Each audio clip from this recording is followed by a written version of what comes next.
John Fury took a 4-year break from following his brutal loss against former heavyweight champion Henry Akinwande.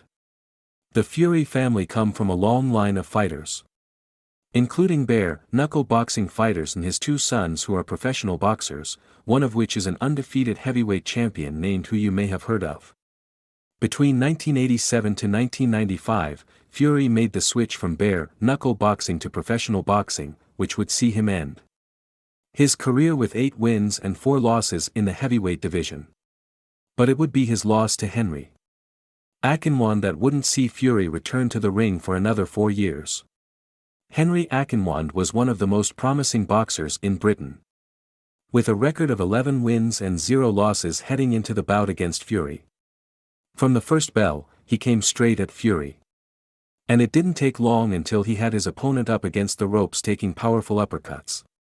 As the fight went on, Fury couldn't handle Akinwande's power and intensity that lasted throughout the bout.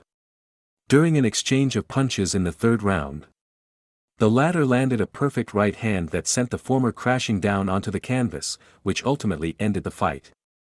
Fury wouldn't return to boxing until 4 years later, for which would be his last fight in professional boxing, facing off against Steve Garber, who Fury actually got his first ever win against.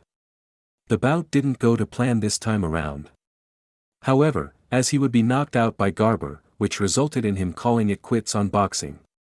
While Fury was retiring from boxing, Akinwande was only just getting started and would go on to be undefeated for 32 fights while winning the WBO heavyweight title before he lost to boxing great.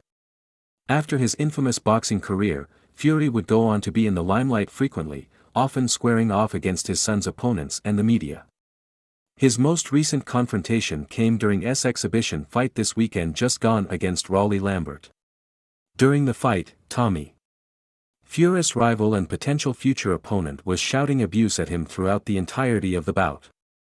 After the fight, Tommy called out Jake when he said, "There is a certain B at ringside who I want in this ring right now. Tell him to get in here as he will never have the balls to step in to fight a man of this caliber on a few hours' notice." After Tommy Fury and Jake Paul exchanged words, a topless John Fury then came at Paul, saying, "Forget my son, I'm the king of the bare-knuckle man. Get in here, the boxing ring, then. Put the mic down, look in these eyes.